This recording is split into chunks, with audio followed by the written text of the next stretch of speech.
কিভাবে আপনার ল্যাপটপ অথবা ডেস্কটপের ভার্চুয়াল মেমরি বাড়াবেন। খুবই সহজ একটি কাজ, যেটা করতে হলে আপনাকে প্রথমে যেতে হবে কন্ট্রোল প্যানেলে।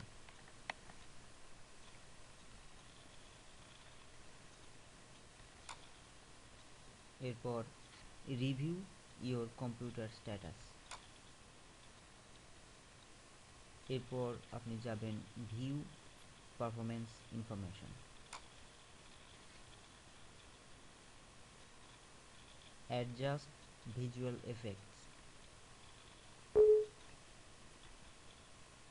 নতুন একটি উইন্ডো চালু হবে, যেখানে আপনি আপনার ভিজুয়াল ইফেক্টগুলো কমাতে বা বাড়াতে পারবেন।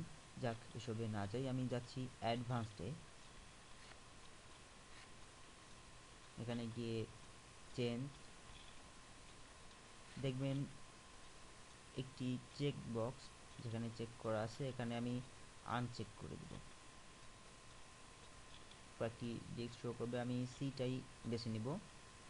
কাস্টম সাইজ দেখবেন আমার কারেন্টলি অ্যালোকেটেড আছে 1908 মেগাবাইট। আমার 2 GB র্যাম লাগানো আছে।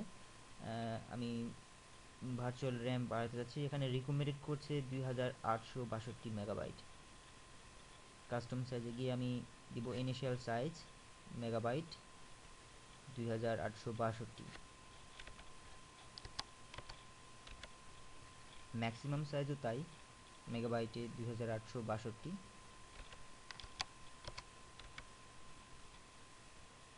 Set and okay. একটি বক্স আসবে, the changes you have made require you to restart your computer before they can take effect. আপনি আপনার কম্পিউটার বা ডেস্কটপ অথবা ল্যাপটপ যেটাই হোক, আপনি রিস্টার্ট করলেই আপনি আপনার নতুন বাড়ানো ভার্চুয়াল মেমরি উপভোগ করতে পারবেন। ধন্যবাদ।